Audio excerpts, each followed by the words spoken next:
this work continues to shape Dar Ra's musical catalog. Ladies and gentlemen, please welcome up and coming star Dar Ra to Interviewing the Legends. Hello there, Dar Ra. How we doing? Are we all good? We're doing real good, man. I love your name. Cool. Yeah. So I think my mum did too. You know, that's what she was kind of looking for something original to go with, and Dara sort of was kicking definitely sort of around the cortex at the time. So yeah, that's I mean, basically it's an Irish name with sort of, you know, good Irish Catholic family there. Yep. And you know, she was looking for something kind of original, looking through mythology, and my brother was called Fionn. And she named me Dara after a very sort of kind of a robust bishop around. I think it was in the 1800s. He was quite a character in sort of Dublin. So yeah, so Dara was it was the moniker. But you know, growing up in England, you know, having names that were sort of like slightly kind of different to, you know, the run of the mill kind of, well, not run of the mill, but the Johns and the, you know, the Peters and the Davids, you know, when you had a name kind of like was slightly different, people struggled with it. Do you know what I'm saying? So you've got called all sorts of different things. You know what I mean? Like over the years, and so yeah, I kind of got to that point where I thought, I think I'll make it really easy for people. So I'll do this little funky abbreviation, which is what you got there, Dar Ra. But the actual proper Irish spelling is Darragh. There's a R on the end there, you know. And but yeah, so I kind of, you know, everything kind of gets kind of like sanded down a little bit, doesn't it, for sort of consumption. So, you know, why should I be any different? Yeah, when you see the Dar.Ra, it almost reminds you of a .com company. You know, yeah. So I was going Dar.Ra. Is there a you know what? It just was one of those things. I kind of woke up and it's just like, I just kind of saw it and I thought, you know, that could work. You know what I mean? I was looking for it was around about 2007, 2008, and I was just about to put out my first solo albums, which is called Soul Hours, which is a couple of the tracks that you referred to. Haunted Dancehall was on there, and I, you know, I had done a lot of different things with different record labels under different names, and I just thought, you know, and I was getting a lot of advice saying, look, just put it out under your own thing in your own steam, and I thought, yeah, you know, it's that kind of confidence to kind of do it. And then, yeah, as I say, I just came up with that name and just thought, you know, that abbreviation, and boom, you know, put the album out, and the rest is kind of history. You know, people have picked up on it, and it's easy for people to sort of pronounce and this, that, and the other. So away we go, my friend. Away we go. Well, let me tell you, man, you're a great artist. Okay, I've interviewed a lot of people, and it's refreshing to see somebody out there new, you know, that knows what they're doing, and as a musician and a great songwriter. And you're also very different. You got your own style, but you're also eclectic. You don't play the same thing, the same style over and over again. You go, I've heard some R&B. You know, I've heard some, you know, some pure rock. I mean, you're awesome. You are, and I want to thank Doug Newsom for you know, turning me on to your music. Thank you, Doug, wherever you are. You know, thank you both, and thank you for the sort of the accolades. And I mean, I know that you've interviewed some serious names, and you know, Manfred Mann was one of them that I sort of noticed that you'd had a go. And I thought that's because we recorded when I was signed to EMI. They put us in Manfred Mann's studio down. It's near the Elephant and Castle, the Old Kent Road. And we met him, and he was just the coolest guy. He let us play the Hammond that he did do a ditty on, and all those big kind of mid-60s classics we did. And we had a band at the time on Chrysalis EMI called Taste of Paradise. It was kind of like, you know, the kind of Paradise garagey kind of sound. And there we were, sort of like, you know, hanging out with him, and of course we kind of, every time he come in the studio, we do the classic "There She Goes," just walking down the street, and it's like, you know, and he just kind of, obviously he'd heard it a billion times, you know what I mean, people doing that, and but still smiled and was still very courteous to us, you know, young 20-year-old kids coming in, you know, and working in a really, really fine studio where he had done you know, Blinded by the Lights and all Yep. those big tunes, you know what I'm saying? Yeah. So it was a lovely, lovely time to be there working in that environment on a massive SSL desk. And as I say, sort of working with some really cool guys. You know, we had, I was really lucky, I was also on those sessions to work with a guy called Tom Fredericks from Chicago, who at the time was just one of the best engineers in London. You know, he was like, it was like, you know, watching him over, like working on an SSL desk, you know, was like watching a pilot flying a super fortress. Mm-hmm. Do you know what I'm saying? He was just all over it, man. Do you know what I'm saying? And you know, when you come in the studio for the first time and you're in a sort of a, you know, a big kind of a Neve or an SSL kind of room, it's very impressive. I mean, it's very impressive. It's very overwhelming. I mean, now we work digitally and, you know, we can find a way around it, and I can find my way around a desk. But, you know, you put yourself in front of an SSL, you know, and you're on, you know, it was like there were 3,000, 4,000 pounds a day kind of studios. So you've really got to know your way around that and not pause for a second and feel overwhelmed. Do you understand what I'm saying? Oh, Just I like do. coming back from a bombing raid from Germany or whatever, you know, Stephen Fortress, you got to know how to fly that thing. Do you know what I'm That's saying? right. To get back to base. And Tom Fredericks was just incredible. So I was lucky at an early age to work alongside some really cool people who kind of taught me how to kind of conduct yourself. Mm-hmm. You know what I'm saying? I know you're a big fan of the Beatles. I watched a YouTube video that you did tracing their steps, you know, back in Liverpool. Besides the Beatles, who were some of your influences growing up? You know, the classic kind of American soul music of the 60s, I'd say was like, you know, Otis, definitely, you know, the Stax sound, some Motown kind of bits and pieces. You know, I love the British rock and roll sound of the sort of, again, the 60s, mid 60s, the Small Faces, Stevie Marriott, you know, the Kinks. And then obviously sort of like, you know, all the kind of classic Hendrix and, you know, Led Zeppelins and all the rest of it from that point. But then, you know, as things kind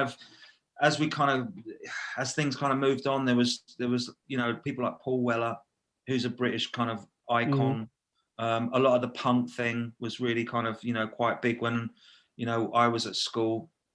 And, you know, so, you know, a smorgasbord of American and British kind of classic music, really, to be fair. You know what I'm saying? So, yeah, you know, I love that mid 60s bird sound, the jingle, kind of like the 12-string Rickenbacker thing, you know, the Doors, you know, all those kind of people that, you know, they set the bar so high, you know, and, you know, you could only sort of like wish to kind of get anywhere close to that. And I think, you know, when we got signed to EMI Chrysalis, like a lot of those big names were there, you know, like Debbie Harry, Blondie, The Specials, Elvis Costello, all those big names were sort of on that label. So it was almost kind of like, you know, having been a kid growing up buying and listening to those records, to then be walking up the stairs seeing those kind of platinum discs on the wall was a very kind of like inspiring kind of period of time. Did you know any of the bands from Ireland, like you know, the Cranberries or anybody like that? No, because again, sort of like we came over in the height of the Troubles in the 70s. And it's a bit of a story. You know, my father was Irish, but he was brought up in England because his father was a doctor, and he came to London in the sort of war. And it was a bacteriologist, which is really interesting because he actually came up with a vaccine for the flu. Really?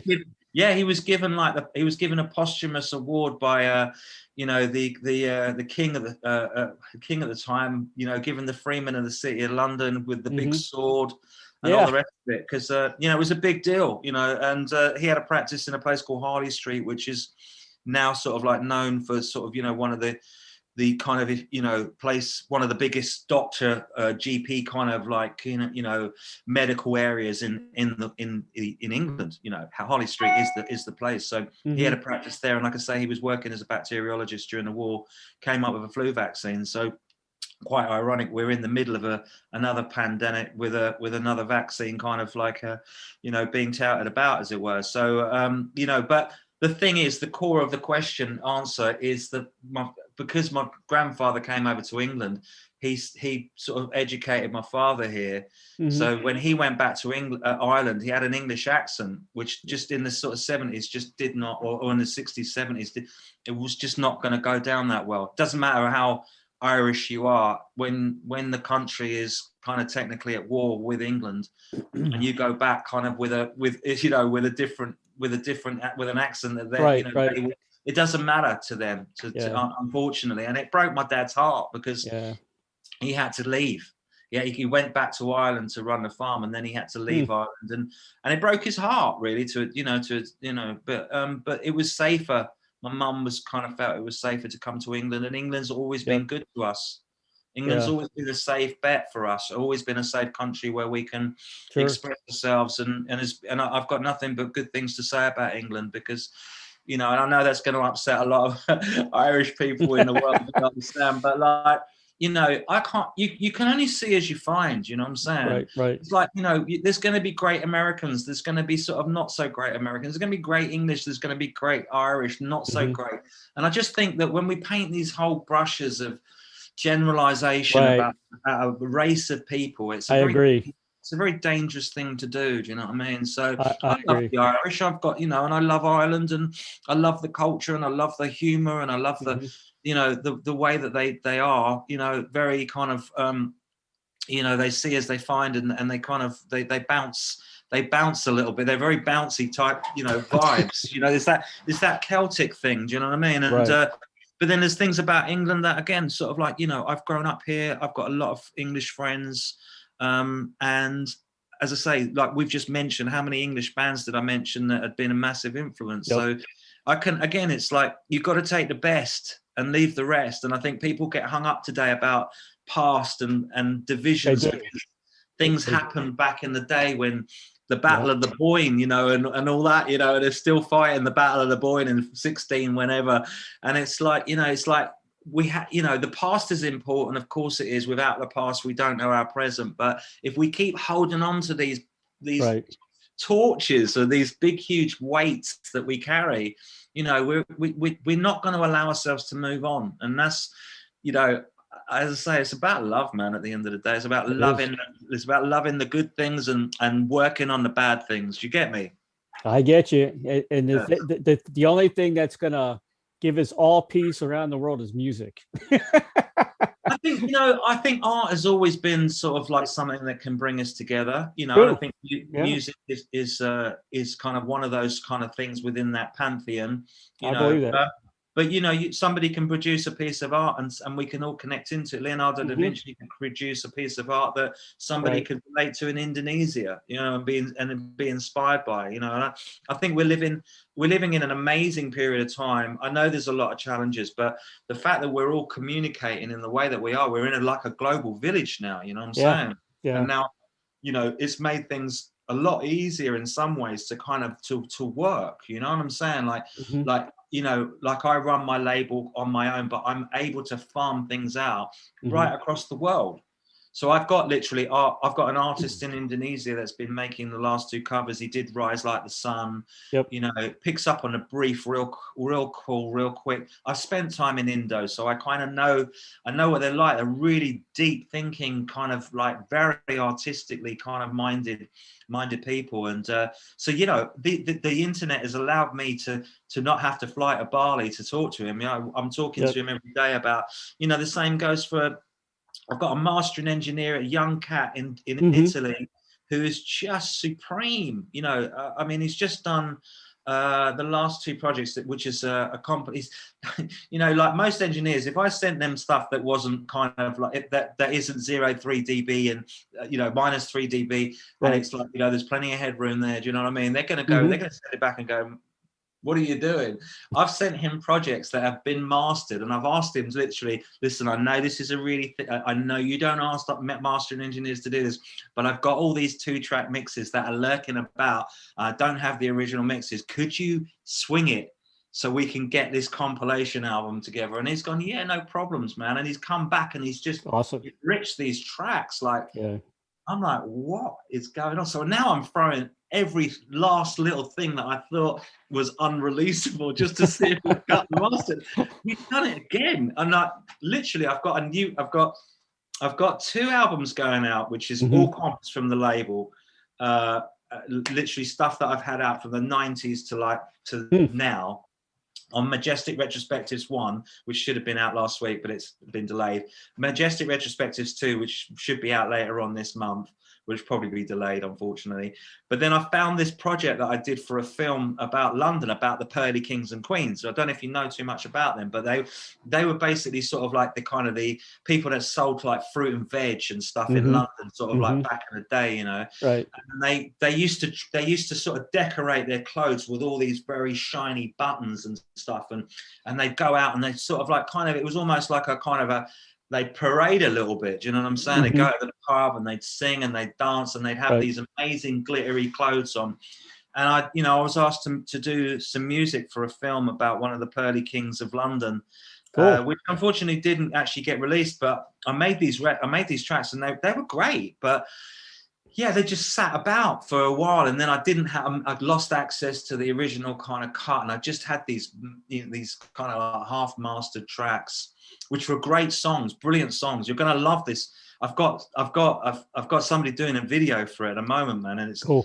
It tells the story of London. It's an amazing thing. So it goes all the way back to, this family go back all the way to sort of Roman times. Oh, wow.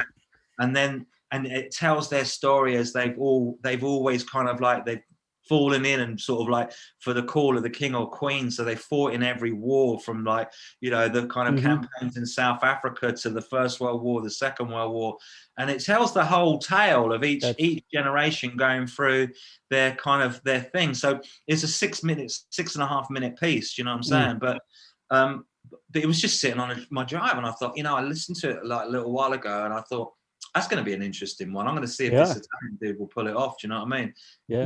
Not thinking it's going to come back sounding, because I was going for this kind of Small Faces, Sex Pistols kind of thing. Right. With a very sort of almost like, wouldn't it be nice to get on with my neighbours? That kind of idea. And so this dude comes back with the 3 mixes, and they're like, wow, that's amazing. Do you know what I'm saying? Like really incredible. I mean, I did one of the tracks with Dick Bean, who did the Foo Fighters. Right.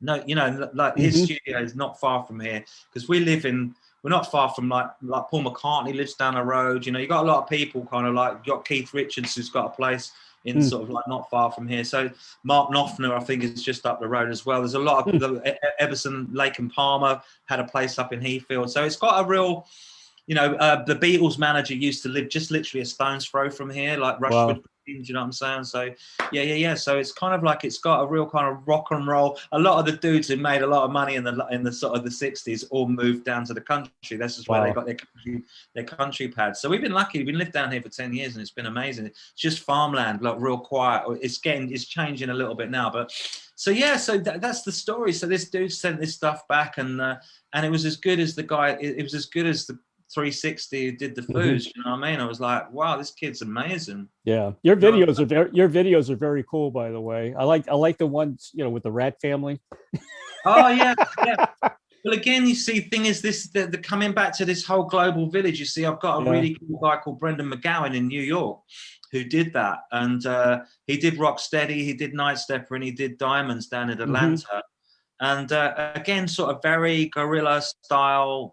There's a storyboard there, but he's literally just hitting the ground and just nailing it and getting. He's an amazing up and coming, name in New York who's making a lot of very cool things. And I've been very lucky to kind of do some films with him and sort of push the boat out, and just kind of like with Rocksteady, we wanted this kind of like, it was based on the American Werewolf in London, but it was like he returns to New York but he's like a proper vigilante.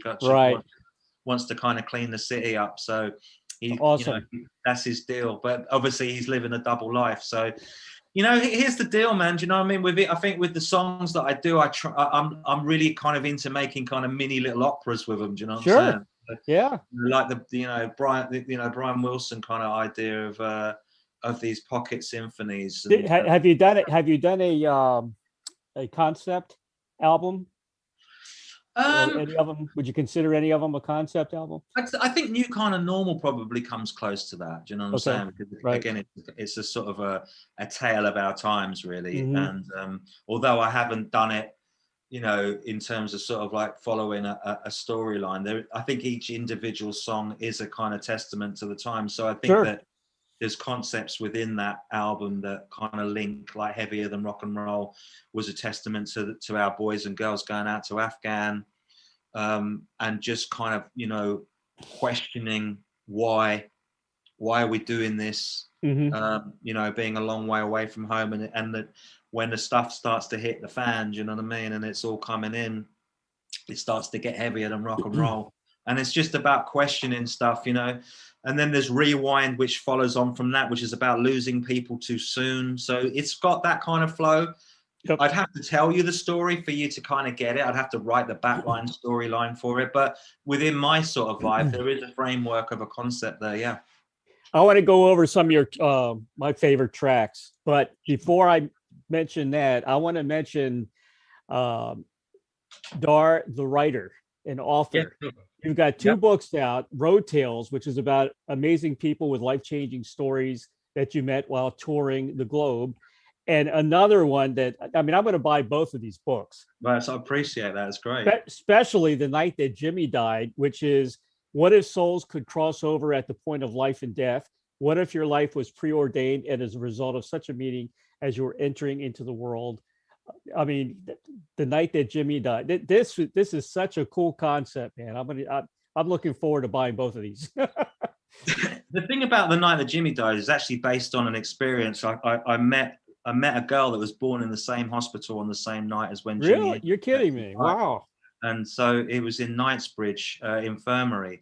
Uh-huh. We were sitting just having dinner, all of us sitting. She was telling me the story, and I just thought, wow, that's an amazing concept. What if their souls had crossed over, and she can channel the spirit of Jimi Hendrix? And then she goes on to sort of almost finish Jimmy's work, which was actually moving more away from kind of modal kind of like structures into frequencies, right, and susses out that frequencies, because this is now happening.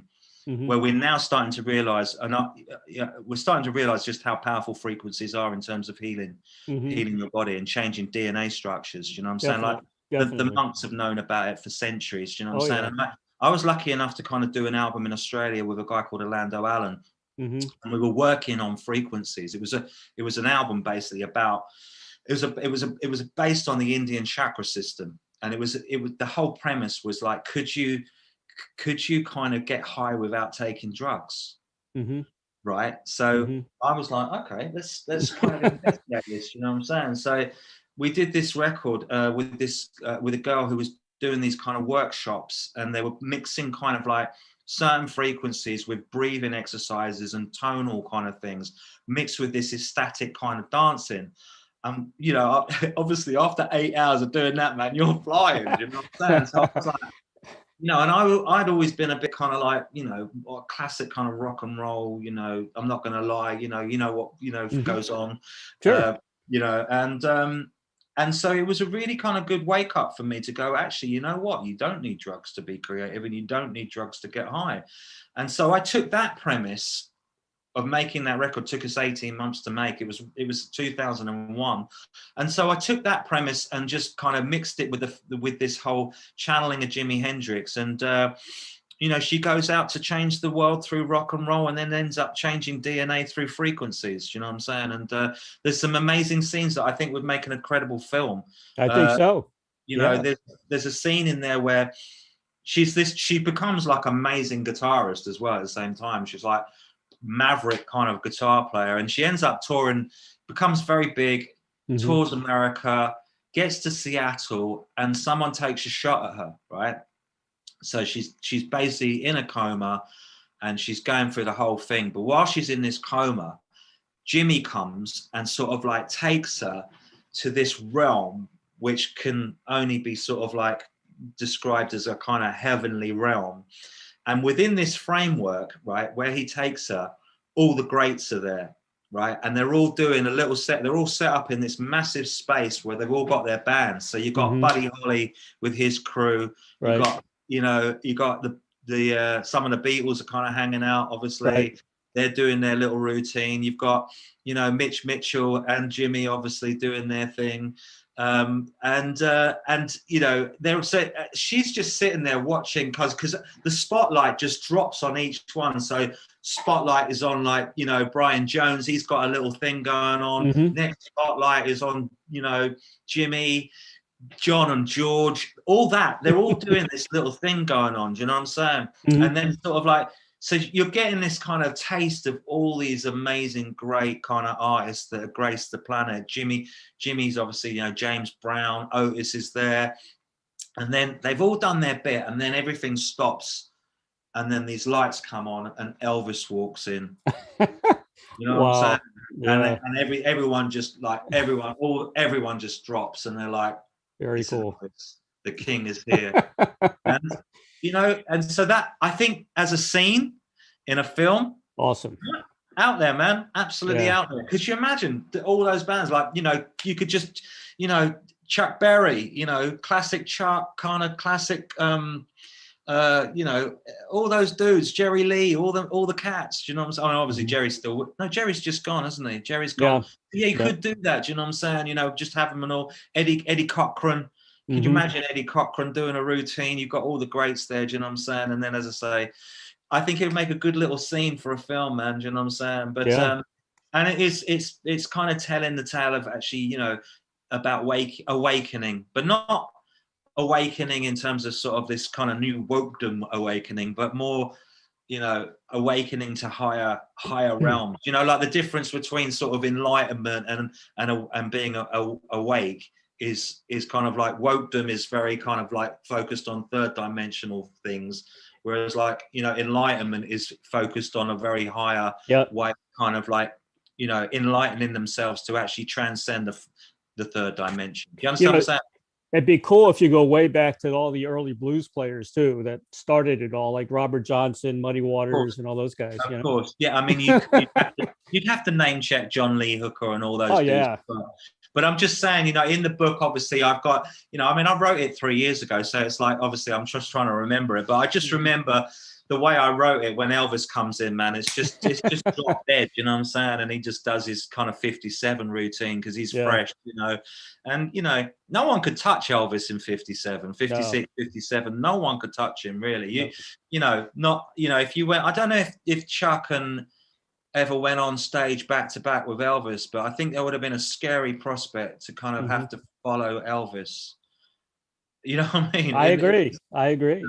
You know, the U.S. Of course, was very big on the blues when it first came out and evolved into rock and roll. The Brits took the blues that was kind of like, you know, no one cared anymore, and brought it back again with, you know, with John Mayall and people like that, Savoy Brown, which was, and I give every prog legend credit, because if it wasn't for the Brits, you would not have prog, because prog music is, to me, all English. It's the Brits that created prog rock. So, you know, everybody gives the Americans a lot of credit, but I give the English a lot of credit as well, you know. I really do.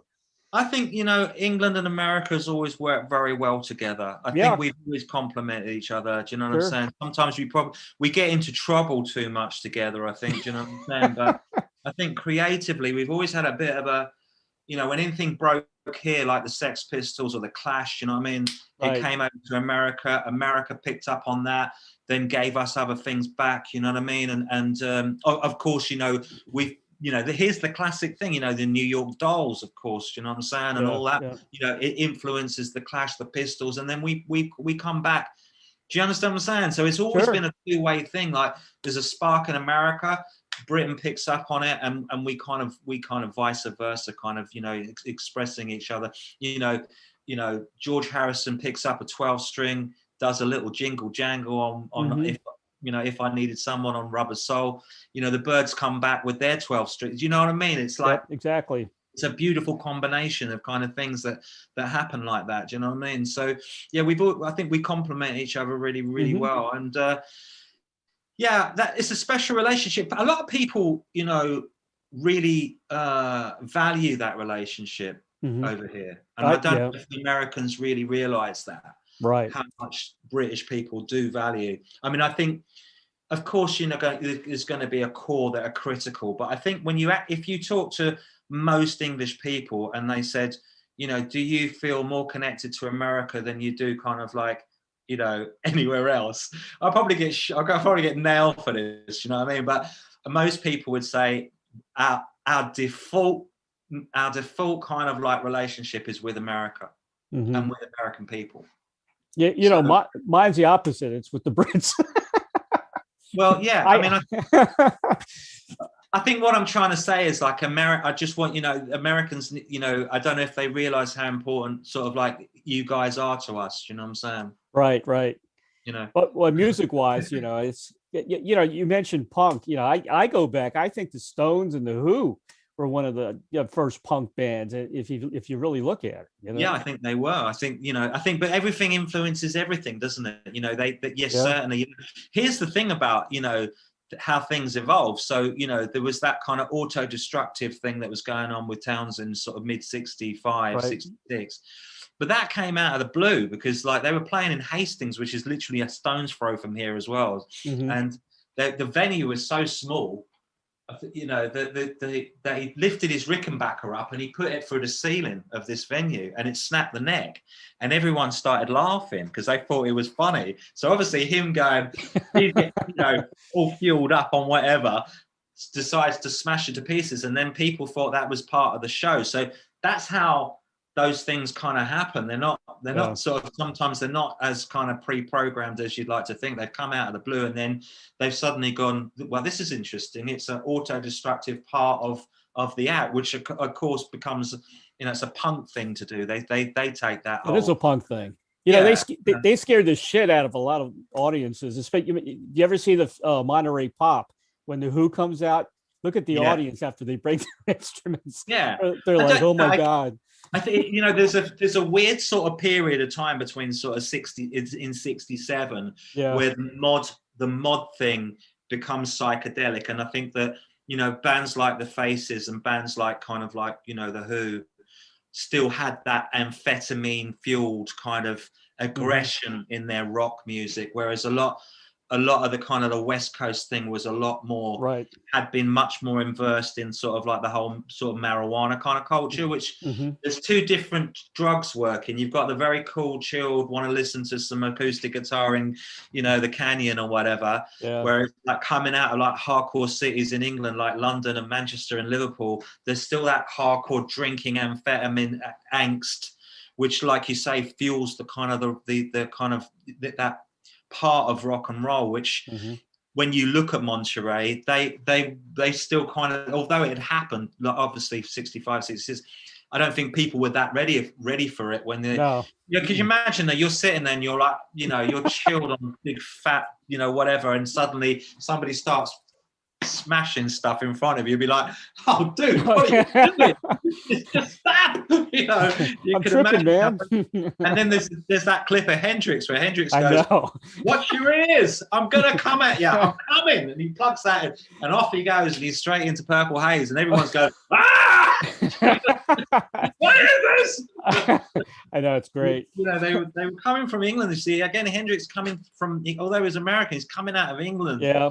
With that amphetamine fueled, energy that people, if they're on a different level, it was always going to be pretty kind of like full on. And I think it must have been a beautiful time to be around. Do you know what I mean? An experience, So, yeah, anyone that was at Monterey 67 kind of like was kind of relatively lucky, I think, because again, you got that meeting of like the mamas and the papas with what I'm saying, that British kind of like, exactly. And then you got the mamas and the papas and all the kind of the Canyon kind of crew coming out, mixing and merging, and then actually that becomes a very big influence on the Who and all those bands as well, because they're communicating with each other. So it's a two-way kind of conversation every time. Hopefully we'll always carry on, that we'll always be constantly cross-referencing each other and checking each other and working, whether it be through music or art or fashion or whatever else, transcendental kind of new type music that because that's going to be that will be the future, is music that actually like going back to the night that Jimmy died, it's music that can really sort of change your perception of kind of where you are, and also kind of like, you know, healing kind of sound, healing music. Sure. And I don't mean that in a hippie way. I mean, like, you know, frequencies like 538, 440 hertz, where people are going to be experimenting a lot more with frequencies within their music to create vibrations. You know what I'm saying? That you'll subliminally feel it if you're open to it. But that's where music for me needs to go. You know what I'm saying? It's like having those subliminal frequencies in there, so you have the enjoyment of the song, that you'll sit back and you'll do whatever you do to music, but underneath it there's a subliminal kind of vibe that's going on that actually is kind of like is healing kind of your DNA and changing your cellular structure at the same time. That's where I think music needs to go. Do you see what I'm saying? I think I like when artists leave the music, the interpretation, to the listener, and they don't, you know, classify it as this is exactly what the song is about, because people like to be open-minded and put that song into their beliefs, into their feelings, you know. And I was just talking to Mark Farner the other day from Grand Funk Railroad, and he was talking about closer to home. You know, he never came out and said what the song was actually about, because he wants people to interpret it their own way. You know, and I agree with that 100%. Of course, I think, you know, why would you bludgeon someone over the head and say it's this way when, you know, it could be another way? And the other thing is, you know, you can learn from other people's experiences. So, you know, the classic NLP, neuro linguistic programming, sort of like says, you know, you should never put your content onto people, because, you know, people have to kind of be free to express themselves in the way they express themselves. Exactly. And when you're putting your content on someone else, you're depriving yourself of an experience that you get back. So by saying, oh, it's this and this, you know, you're depriving somebody of going, well, I thought it was that. Right. Now, by you saying, oh, well, I thought it was that, allows me to then go, that's genius. You know what I mean? Because I didn't think of that. I didn't think about that. You see what I'm saying? So exactly. Yeah, leaving things as open as possible and not stamping too much content on where you're at is really important. You know, of course you're going to have your driving kind of story backlines, whether you work like that. See, I'm very much about storylines. Right. You know, it's like, you know, I'm constantly kind of thinking about, well, what if I, like the last song I wrote was about, I got this inspiration from watching the Tsar, the last Tsar, and it was, you know, it was about sort of the Russian, sort of as just on the brink of the Russian Revolution, and they cocked up so hardcore, the Tsars, do you know what I'm saying?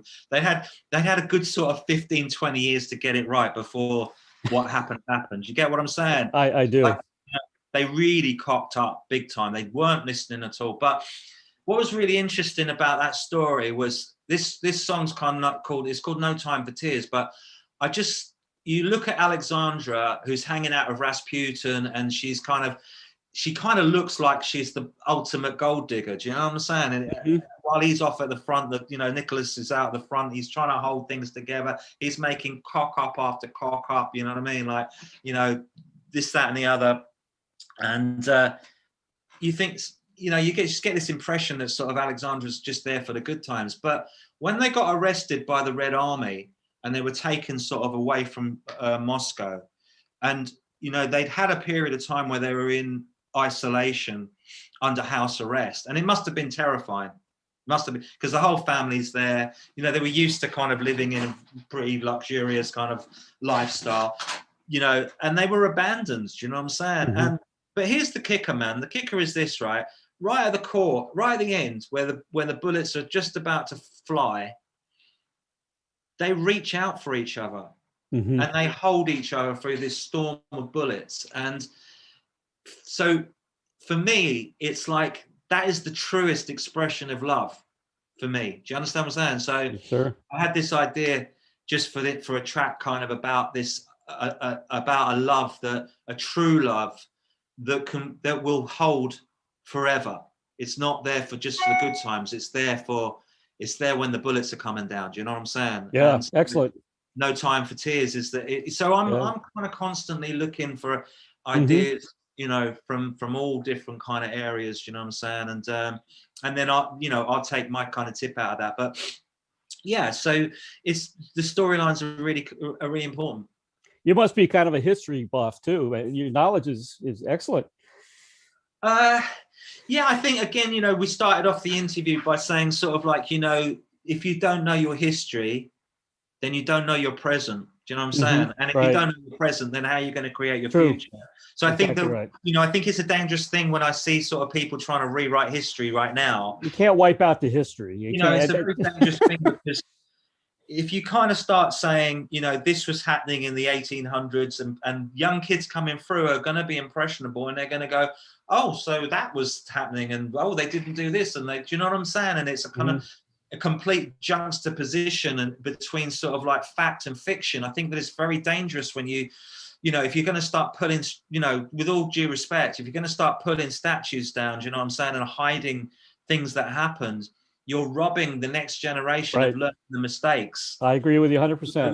We can't sort of go, because Gone with the Wind has, you know, there was slavery in Gone with the Wind. Slavery was happening. So why kind of like whitewash that like it didn't happen and start cancelling things when actually there's a lot to be learned from that.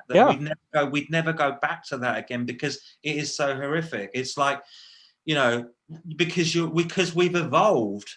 We're not going to go back to that because we have evolved. And, you know, sure, there's things that we've got to do to kind of make things in society kind of more conjunct and more fair. And that's the thing. But I think cancelling history is a really dangerous move, you know, like Dr. Seuss getting cancelled. It's like, that's ridiculous. You know, come on, you know, it's not going to help us. It's like us saying that World War I and II didn't happen because the Nazis were involved into. We don't like listening to Nazis, so we're never going to discuss Adolf Hitler again. And it's like, you do that at your peril because those ideas are dangerous and they will come back because they will come back. You know, they happened before and they will happen again if you don't warn people. A warning from history. Do you know what I'm saying? And that's my kind of tip. So I do believe in you know, in kind of talking about historical facts. You know what I'm saying? I mean, you know, I don't know if it's an American thing to change history. Because it never was. It never was. You know, I don't want to be, you know, because I've obviously bigged our relationship up saying, you know, we are default, we love you guys, and we do.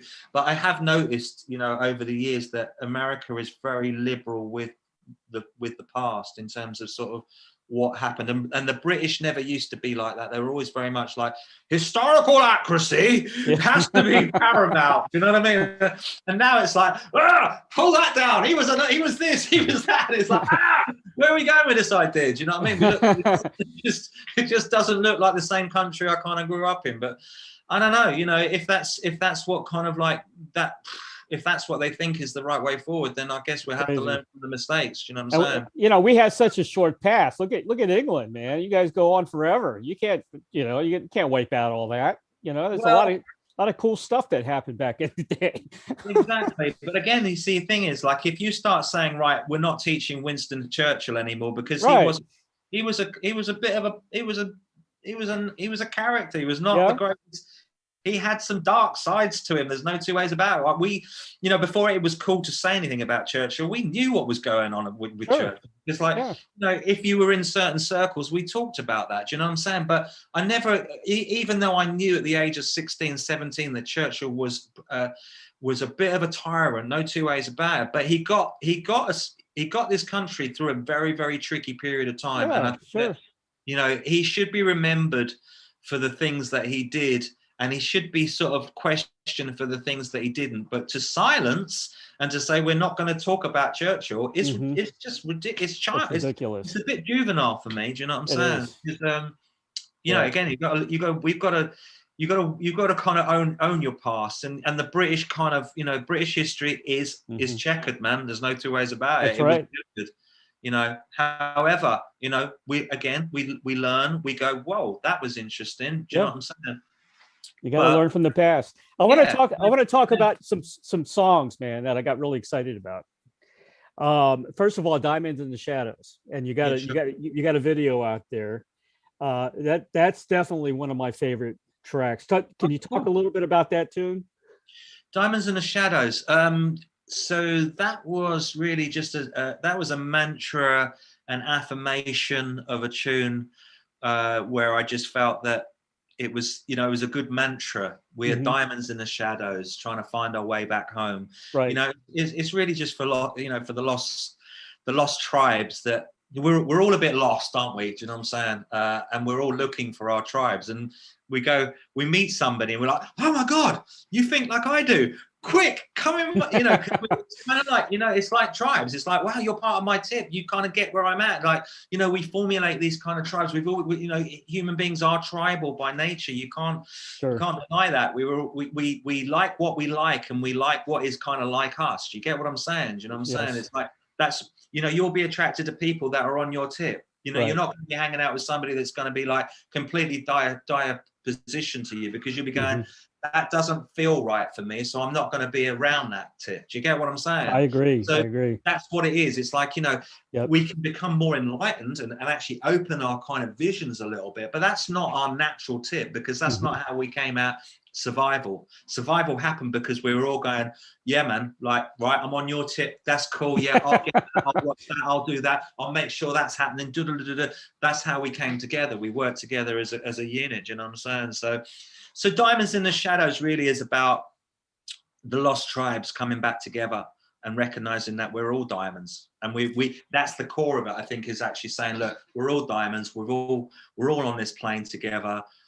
We might be opposed to each other, but we've all got kind of something that drives us forward in this game called life. And that should be the unifying thing for us all, to go, sure, I don't care if you're a Democrat, I don't care if you're a Republican, I don't care if you're a Muslim, I don't care if you're a Jewish kind of practice, I don't care if you're Catholic, I don't care if you're Protestant.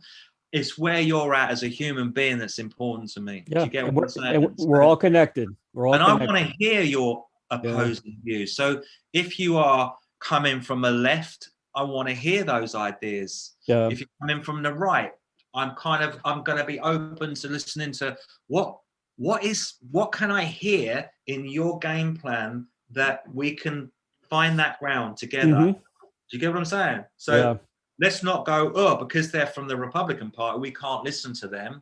Do you know what I'm saying? Yeah. And other people go, they're Democrats, I can't listen to them. We've got to try and find that centrifugal kind of thing that we go, great idea, let's have that one. Great idea, let's have that one. Little by little, bipartisan, let's get some proper movement going forward. You know what I'm saying? And that's the only way we're going to kind of move this game on. Yeah, so Diamonds is really about that. It's about us all coming together as one tribe. Some other tracks I love, Back from the Brink, which has got a kind of a reggae feel to it. Yeah, I noticed. Yeah. That was written about a sort of toxic kind of relationship. Those ones that go slightly bad. And it was based on a girl that I knew she was just a very wild cat, and I thought I was wild. I thought I was wild, but this girl was like, she was next level wild. You know what I mean? And she put me through my paces a little bit. You know what I mean? So it's kind of based on her and sort of like kind of waking up, going, I just remember sort of saying to her, listen, if we carry on like this, we'll be dead in 6 months. Do you know what I'm saying? Because it was one of those kind of waking up, drinking vodka at sort of, 11 in the morning. And man. Yeah, you know what I mean? And it just was getting destructive and negative. And I knew I couldn't do it. And she was younger than me. She was like 10 years younger than me. So she's like, all go. And, you're slightly kind of going, somehow, like I was going, this isn't good, dude. And like before, I'd be like, let's go, be out for like days and days and days. And when I was kind of like almost kind of reminded of where I was, you know what I'm saying, by this girl who was just wild. Look, when I say wild, there was a lot of internal issues going on there. That's why she was kind of burning that candle real hard, because she was numbing pain. And I was trying to say to her at the time, I was like, listen, we should clean up our act and actually, try and work out what's going on here. Because otherwise, I'm saying we're just a train about to hit a wall here. And she didn't want to do it, man. Do you know what I'm saying? And so I kind of woke up kind of one day just and did, just said, look, ultimatum, man, it's either kind of like we move on in a positive direction or I've got to leave. And she was like, see you then. Yeah. You know what I'm saying? So it was just really kind of hard, and I had to sort of leave her, but I had to walk away from a very beautiful girl who was just hell bent on drinking herself into the ground. She's turning you into Keith Moon, I think. She was Keith Moon. I was I thought I was Keith Moon. Do you know what I'm saying? But I was actually sort of like Keith Sensible. I was kind of the one that was saying, come on, babe, this is not going to end nicely. Do you know what I mean? And as I say, it was a really weird thing because, again, I'd always been pretty kind of like, we'd be out drinking 7 days a week. Do you know what I'm saying? And partying, like not coming home, not coming back for days.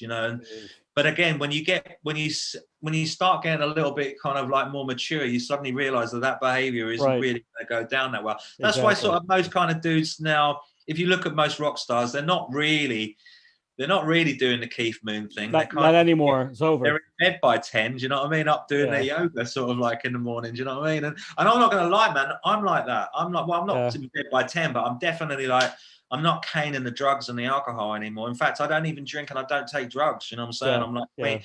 But again, you learn these things as you go along that, drugs are just an illusion. It's just an illusion. You're just numbing pain. That's all you're doing. You're numbing pain. And if you don't get to the core of what that pain is, you'll go to the grave with it. And if you're happy to do that and you don't want to do anything about it, then crack on. Do you know what I'm saying? But if you kind of wake up and, those moments when you are sober and you feel very uncomfortable with yourself, that's the key, that it's time to do a little work.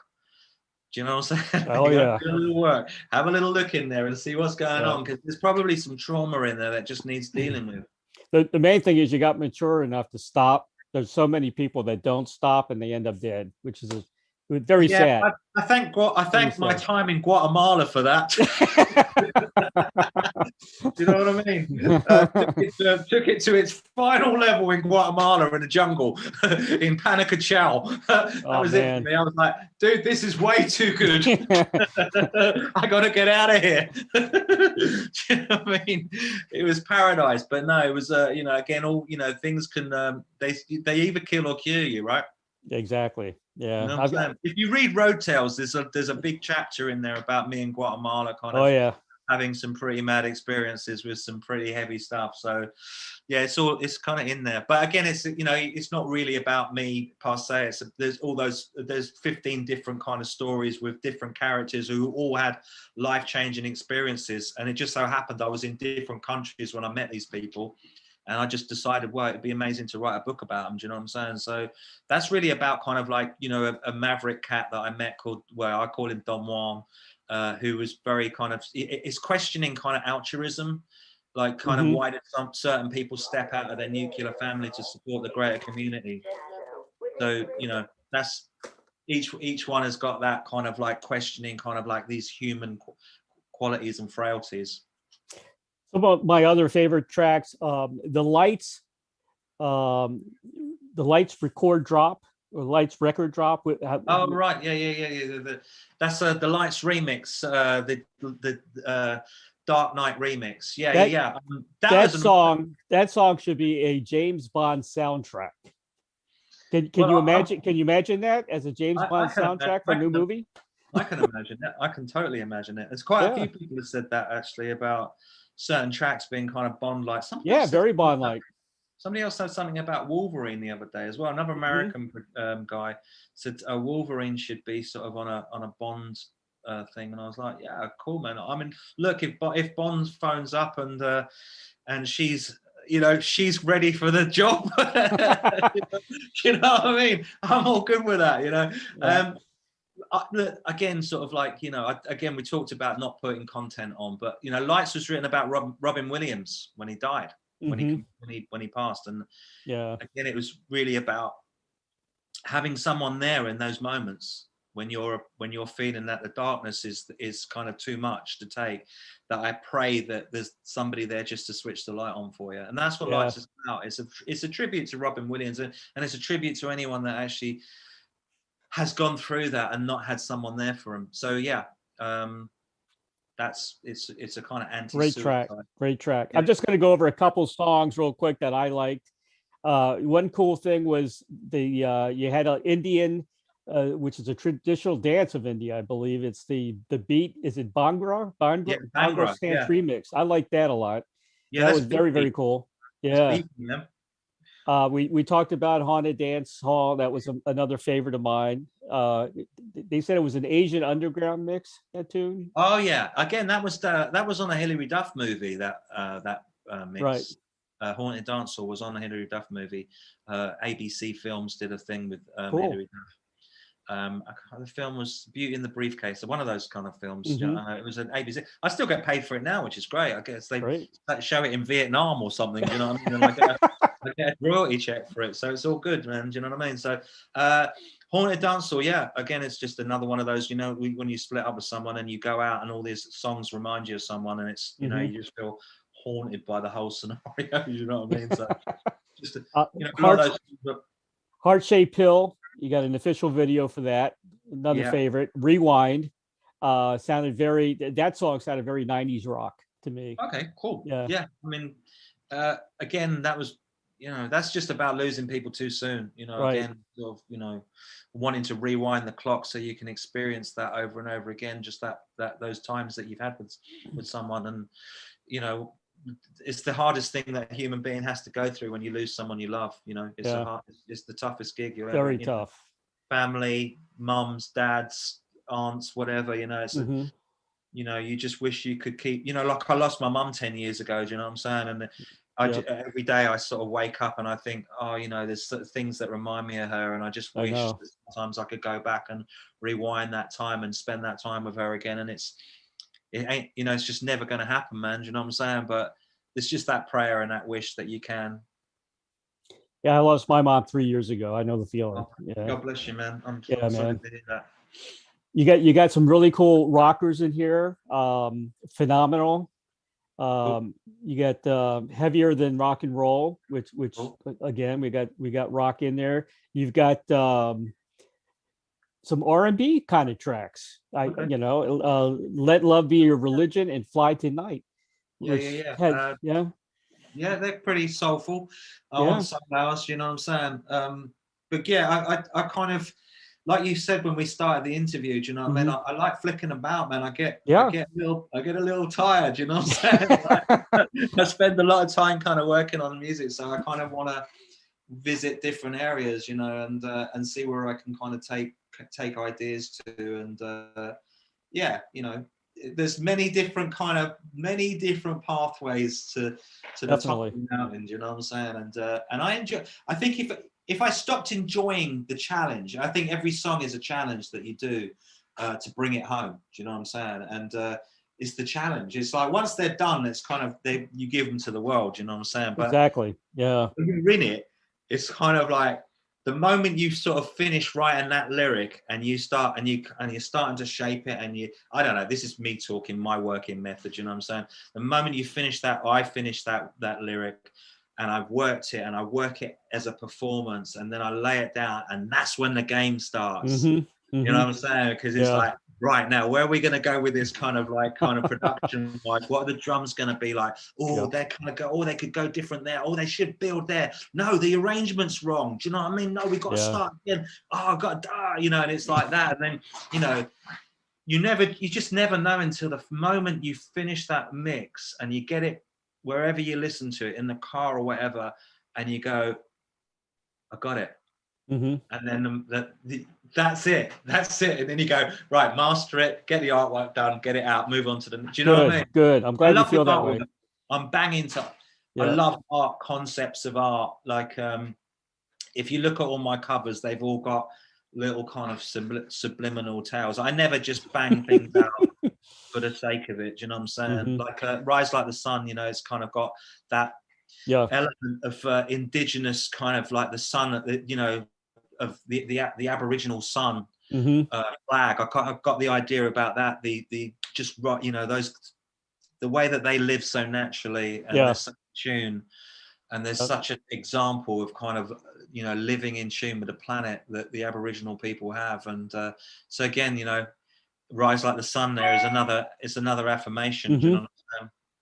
Do you like my background, by the way? I think it's awesome. I think it's really awesome. I have to. I actually am. I'm live on Facebook. I hope you don't mind. I've just got a couple. No problem. Cool. Very cool. I'll just show people. This is Ray, and yeah, that's the background there, giving you a peace sign there. Do you know what I mean? Awesome. So yeah, I kind of I'm all about the artwork, man. I love the artwork. I love kind of, you know, creating concepts. I'm very into my visuals, as you kind of know, and my storylines.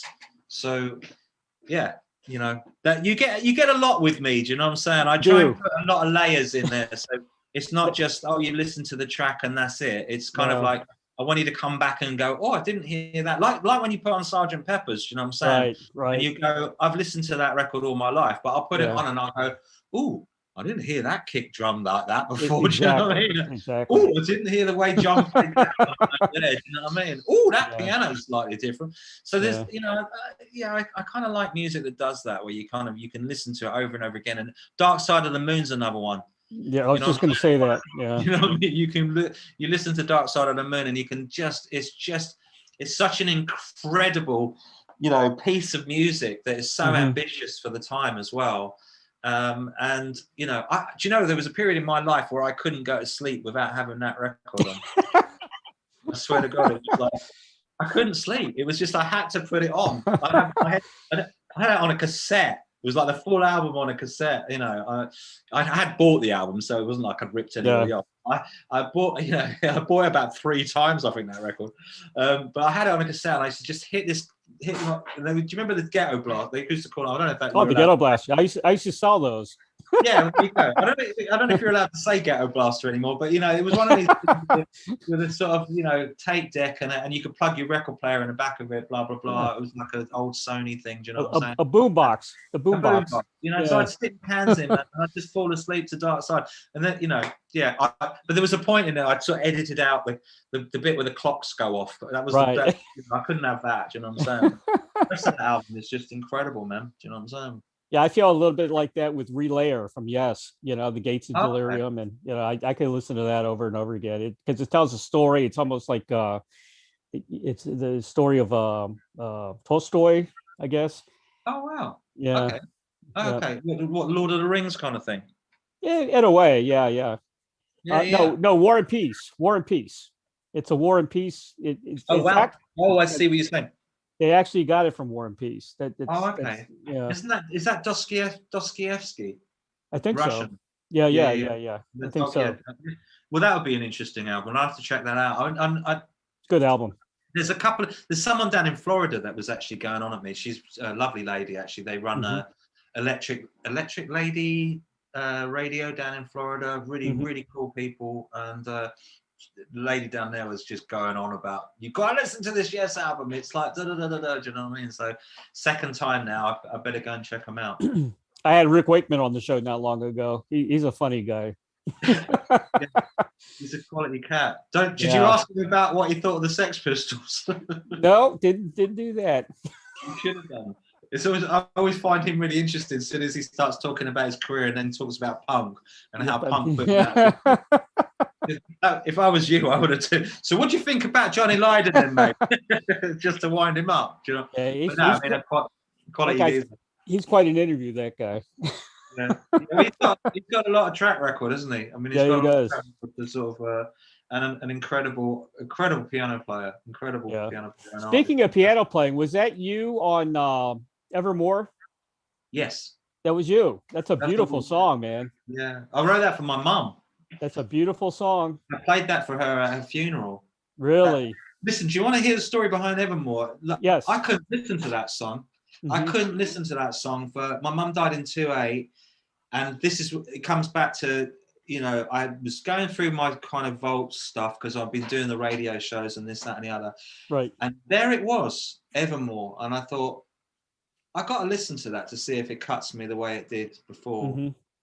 And instead of it cutting me, I just thought, you know what, that's a really beautiful song. And then me sitting on that is a bit unfair because I think other people might get something out of that because you know, I'd written it just as my mum was passing and I recorded it I had a studio because I was living with her at the time, Mm-hmm. and I had a studio at the top of the house, and she was in hospital at the time, but I had a string quartet come in, and we did all the strings, and it was, you know, these cats, you know what string players are like? They're like, Yeah. well, have you got the dots? And I'm like, no, I haven't, but I've got a piano here, and I'm going to play you the thing, and you're going to play it. Do you know what I mean? Don't give me all that bloody malarkey dot. You know what I mean?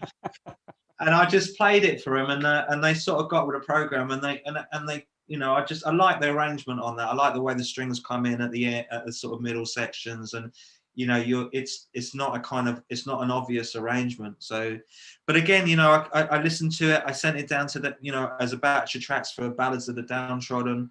And again, I just thought, you know what, it's a shame to just not let people hear that, because again, Ray, you've just told me that you think it's beautiful. So it was worth it just to hear that. Do you know what I'm saying? Beautiful track, man. I noticed it right away. You know, it's one of my favorite tunes. That's a beautiful thing. It really is. And the other beautiful song I liked was "Safe in Your Arms." Oh, that's another really cool track. Yeah. Again, sort of written away when you're away from people who you love, and it's a, you know, I had an idea for as a soldier. Again, sort of a soldier, probably out in Afghan. Do you know what I mean? He was writing home to his girl. Just it was one of those sort of stories, really, sort of you know, missing sort of the safety of your home. Everyone needs to go on YouTube and check out your 911 State of Mind Remembered. That was very, very, very touching. Yeah, again, sort of, it's a beautiful, well, it's not beautiful, but I was asked again sort of by the 911 Foundation to do my kind of thoughts of where I was at the time. And it is what it is. You know, it was a crazy thing to happen, a crazy period of time. I couldn't, you know, it was just an honest thing to say how I was and where we were at the time, and how it's a shame that it has to take something like that to bring us all together. You know what I'm saying? It was a shocking period of time, but and we can never forget. That's never forget. Never forget. You know, you know, it's there's many theories on that situation, but I know, I've heard them. Yeah, I've heard them. You know, at the end of the day, a lot. You know, there was a big seismic shift in public consciousness, and I think it if I'm honest with you, 911 it derailed the 21st century. Yeah. You know, we were kind of grooving along up until that point, and suddenly that happened, and we've been fighting a rear guard ever since. It's been one, you know, 21st century really has been one sort of testing, challenging scenario after another, you know, and it's probably one of the things I've but it's, you know, watching kind of like 911 happen, and then Afghan, and then Iraq happened, and the disasters that was, and then the financial crashes, and people basically kind of not wanting to really face up to really what was going on. You know, you know, if you look at Red, White, and Blue, for instance, on Soul Hours, you know, those tracks, Let Love Be Your Religion, all written, you know, as a result of kind of like, why aren't people talking about this? Why are people more interested in going shopping and sort of like recognizing that, so, you know, boys and girls are coming back in coffins, you know, fighting a war for what? You know, why aren't we talking about it? It just seemed very strange that no one was talking about it. So, you know, it's up to artists to try and go raise a flag for this, because it's insanity. And I think you know, so it's just been ongoing, and then obviously now we're into, you know, the crazy year that we've had. You know, and of course, you know, everyone's got a theory on it. Everyone can come up with a scenario, but again, it's, you know, another challenge of the 21st century, and where we go from here is anyone's. But you know, we're only going to get through this if we come together as a people. This is the core, man. If you know, we can divide ourselves with all these different, you know, things that we say. Oh, I'm on this side, I'm on that side. But all the time we're doing that, we're shortchanging ourselves, because we're never going to be able to face the challenges unless we are working together as a one. I agree. You know what? I think Elon Musk has the right idea. Let's get the hell out of here. Let's start colonizing in Mars. You know, see, the thing is, if we don't learn the mistakes of what we've done here, we're only going to repeat it when you terraform somewhere else. You know what I'm saying? It's, Yeah. Human beings are the problem, man. That True. they are the problem. One of the things about watching sort of like the whole lockdown situation, nature is thriving. Yeah, I know. If it didn't make human beings wake up and go, this planet doesn't need us, we need it. Let's love it. Let's respect it. Like, if I had this conversation in sort of like, 15, 20 years ago, people just think you were some whacked out hippie just talking kind of about hugging trees. Now, because of COVID, people are starting to realize actually life is very, very kind of like 1 minute you're here, next minute you're not here. You have to value your moments. You can't take anything for granted. You know what I'm saying? And if we're not valuing nature, we're not valuing the platform that we live on. Do you know what I'm saying? I agree. Like, it's not like the planet and the challenges that we face are more important than any of your right on wokedom kind of things that are going on, that we're going to go on about this life and that life matters and this, that, and the other. Everything matters, man. Everything matters. And the world matters. The planet that you walk on matters more than anything. I just had a in-depth conversation with Chuck Leavell, the legendary Chuck Leavell, he's a tree farmer, Wow. and he's really into nature, and we were talking about how to stop the fires, in California. And, he's got a great idea. I think what they do, it's called prescribing or something like that, but they do that here in Florida. Okay. And it works. You actually burn an area. Control burn. Yeah, control burn. Yeah. That's been around for a long time, control. Look, we talked about the Aboriginals, man. Now the Aboriginals didn't log their places to pieces. So there was natural breakers within that framework that a fire would hit a certain area and the natural fire breaker of that particular tree would stop it from spreading. Now we've logged everything to pieces. Those natural fire breakers aren't there anymore. Do you know what I'm saying? I'm not an expert, but I've listened to sort of Aboriginals kind of like talking, and they would do control burns because that's how they used to hunt. Do you understand what I'm saying? But they knew that it wouldn't spread out of control because they knew what trees, where to burn. So, those techniques go all the way back centuries. Right. That's why we need to learn from history. Exactly. That's why you don't want to start pulling things apart and go. Yeah, exactly. Huh? It's amazing what they did. We take for granted, years back, and we got the phone, and I can do this and I can do that.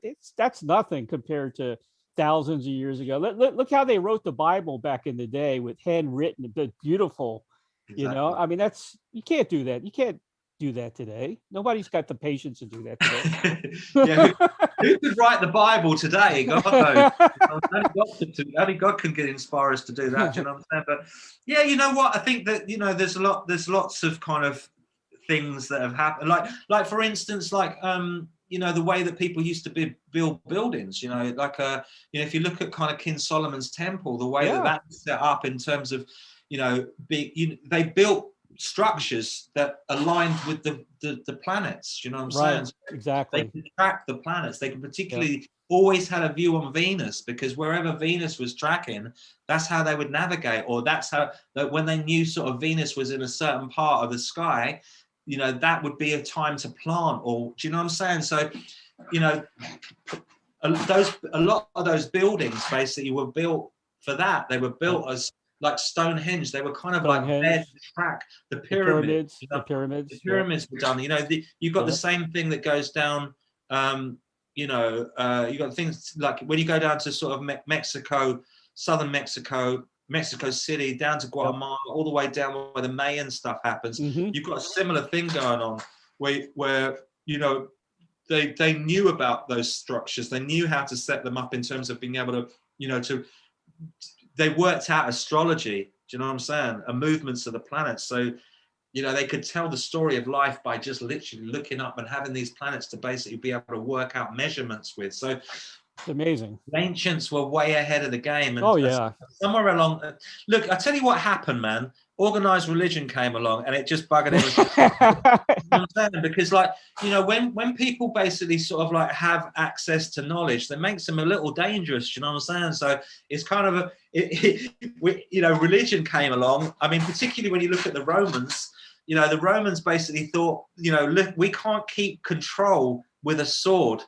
but we can keep control with religion. So let's get out of this war game and let's get into sort of organized religion, because that way we can control through fear. So if you don't do as you're told, you're going to go to hell. And it was genius, because it takes the Bible, beautiful things out of the Bible, but it actually created a control mechanism that people weren't allowed to, you know, people like Galileo were looking up and going, you know, but this is circular, things are moving around us, like, you know, and the church is going, no, you know, let's burn all the witches because they were all the healers. So let's just, you know what I'm saying? So unbelievable. Little by little, you know, look at what happened to Alexandria, you know, the eighth wonder of the world, where the library where all the Egyptian scrolls and papyrus, you know, all the knowledge was in that, you know, and they trashed it. Do you know what I'm saying? So why do we have no connection to the past? Is because it's been systematically destroyed for a reason. I agree.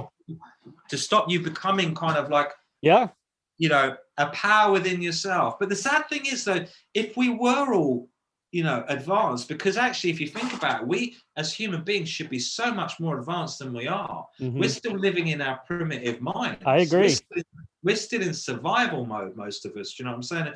Who would cut, you know, we'd stab, you know, people would kill you for whatever, you know, for a set of Nikes or whatever. Do you know what I'm saying? Not that I ever wear Nikes, but I'm more of an Adidas kind of guy. But you know, we're in this primitive survival mechanism of like, gotta get ahead, gotta say it, gotta, you've got that, I want that. You know, we haven't evolved. If we'd gone beyond that and we were like, actually, you know what? We can hunt together, man, and we can share that whatever. And I don't need all that, but I can give you a little bit, man, and we can share that one together. And when you've got something, we can work together as a unit. That's the power. But when we're all separated, kind of going, no, I'm over here with my little bit, and you ain't having it, and I'm going to build a fortress and a wall, and no, you know what I'm saying? You know, little by little, we become mistrusting of each other and mistrusting of ideas. And then someone comes up with an idea to go, right, we're doing this now. And everyone's got to fall into this new kind of religion of, you know, smash the past up and don't ask questions and fall in. And if you dare say anything, you're cancelled. You know what I mean? It's happening again. Then we turn into sheep or rats. I think, you know, listen, man, you know, unless you're kind of asking questions, then you are going to be easily herded. That's the lowdown. But, you know, it's a shame. You know, it's the tragic shame of like whether it ever changes in our lifetime, who knows. But things could be so much better if we would just evolve as a species and just kind of like, you know, start recognizing what is really important. And it's not material, it's spiritual. It is spiritual. You know what I mean? Yeah. And I'm not just talking about, you know, going to church and praying on a Sunday or whatever, or getting down on your hands and knees and whatever you do. I'm talking about living it and feeling it and breathing it, so it becomes a thing. You know, it's not a dogma, it's a thing. It's a thing where I recognize your greatness and you can recognize whatever I do that might be kind of inspiring, and we work together and we build a platform of, you know, based on mutual respect. You know, two examples of groups or people in history that got, you know, stamped out and would have made a big difference today. One is Nikola Tesla. Oh, God.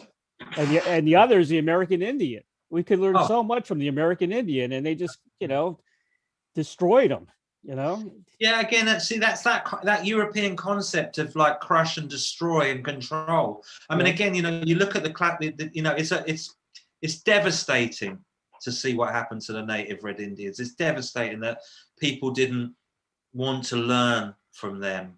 And I think, you know, the classic thing when you sort of look into sort of like, you know, first kind of connections with native Red Indians and European tribes, if you like, coming through, was that they couldn't understand that you felt that you owned the earth or you owned a part of the ground. Do you know what I mean? They were like, but no one, just like you don't own the sky, you don't own the ground. Do you know what I'm saying? And it was a very tricky. They were so.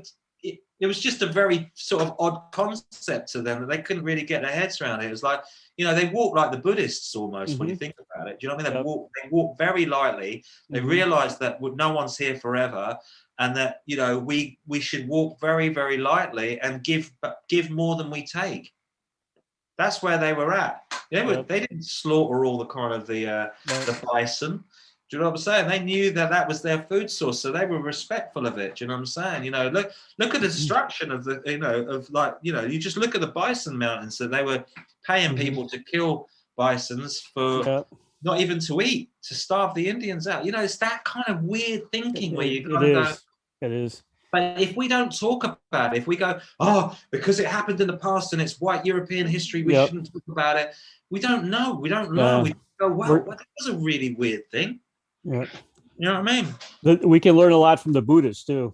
Oh, you know, you know, again, if you look at the ancients, you know, you study sort of the ancient kind of civilizations, Red Indians, the Buddhists, you know, the Aboriginals, you won't go too far wrong because they were on their game. Technology is a beautiful thing, but they didn't really need it. They were able to kind of sustain themselves through knowing how to work with the planet. They were in tune, you know, and that's what we're kind of not. You know, I'm not. You know, I can't go out there and, you know, and out there in the pitch black and start, you know, surviving. You know, I'm literally going to, as soon as I get out the door, I'm going to go, oh, it's a bit cold, isn't it? Ooh, I've got to get a jacket. I know. We're all spoiled. We're all a bit soft, you know what I mean? I can't go out without my guitar. You know what I'm saying? So it's, you know, but these guys could. They were very, very in tune. But so I think, you know, we've got to find a balance between the comforts that we've got. I agree. But also, you know, but how do we give back? That's my core question. How do we give back? How do we stop taking? You know.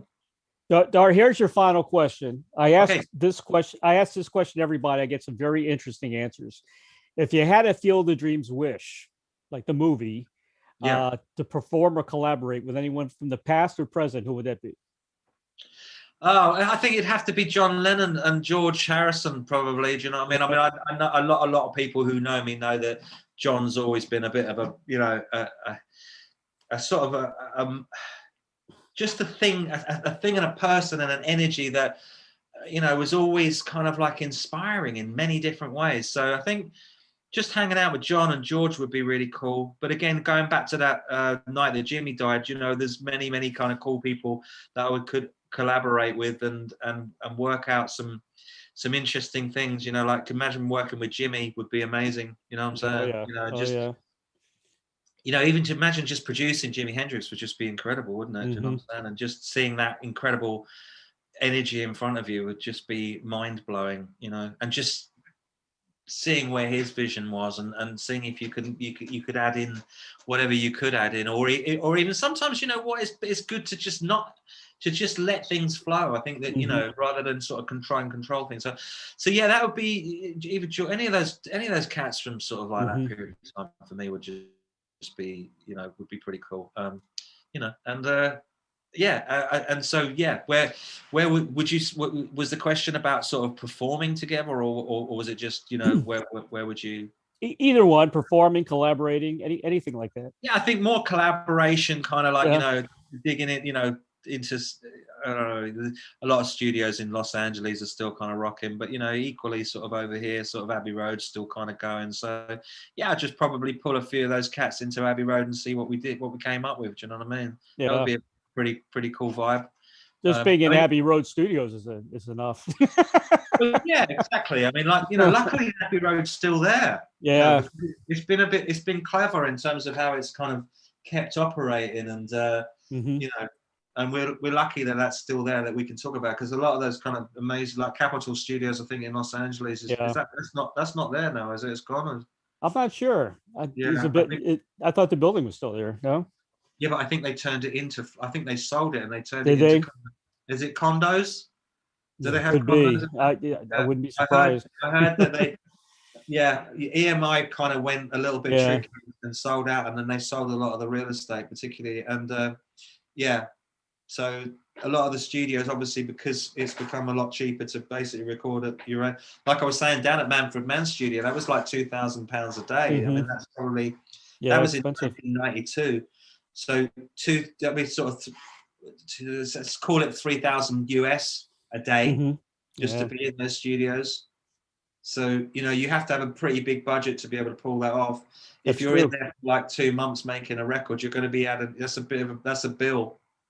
You know what I mean? And that in some ways kind of technology is amazing because it means that everyone can have an Abbey Road now. Do you know what I'm saying? And right. Abbey Road, amazingly, they produce a lot of plugins, so you can create that.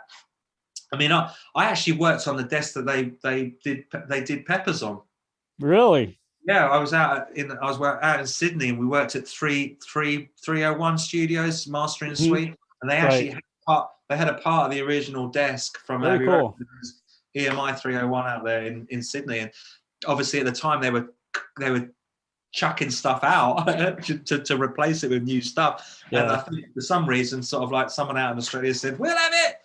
And so it's sitting out there, and probably now still kind of sitting out part of the board that they used to mix peppers on. So I've actually worked on that. Very cool. On that desk. I think the original piano is still there at Abbey Road. So yeah. We'd have to talk to Rick Wakeman because I'm sure he's in and out of that. Yeah, he has. He has. Do you know what I'm saying?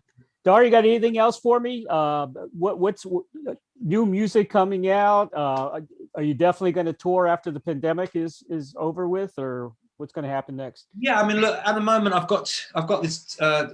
There's Ballads for the Downtrodden that I've been promoting. There's these 2 new kind of compilation albums, Majestic Retrospectives 1 and 2 coming through.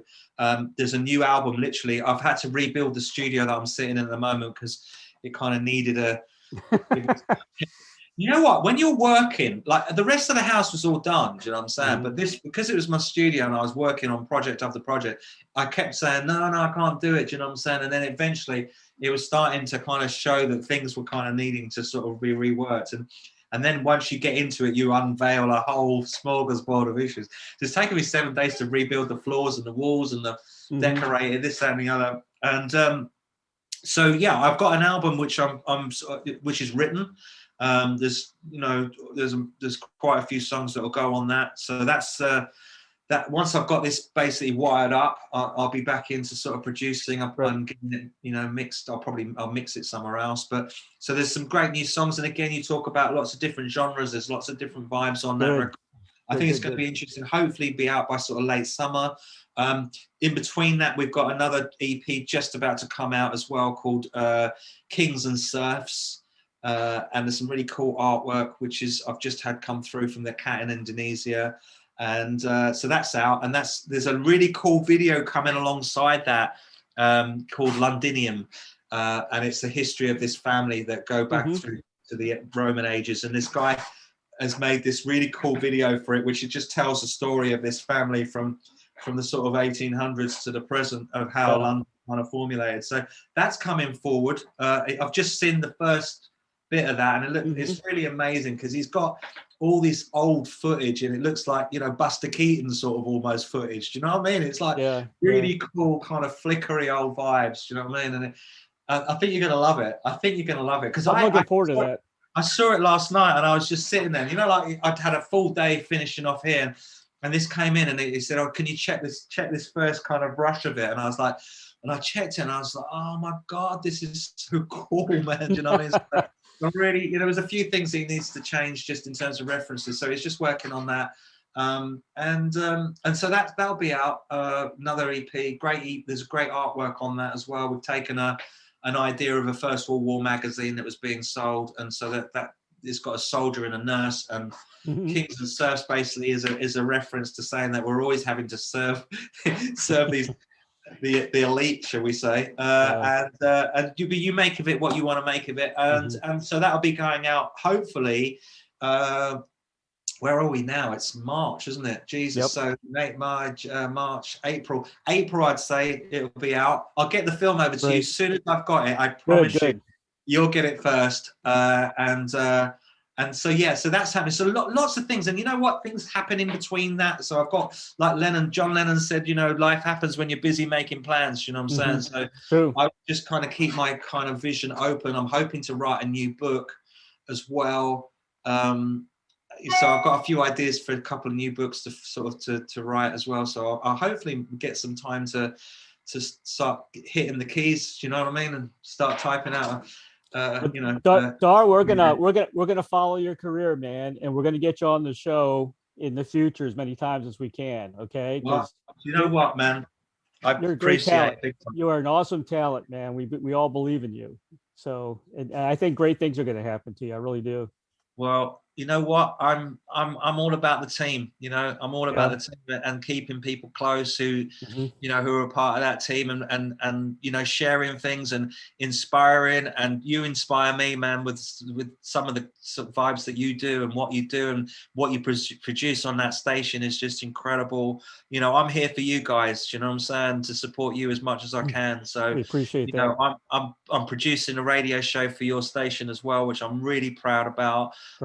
And you know, so that's going well. You know, I've got the next one. I've done 6 volumes so far, 6 shows, which is all stuff on the label, man. Fantastic. So I've got the next show to do, and then eventually I'll start opening it out to other you know, people, other artists, and we'll take it from there. So the radio show is doing real cool, and it's doing, you know, I'm, as I say, proud to have it on your station.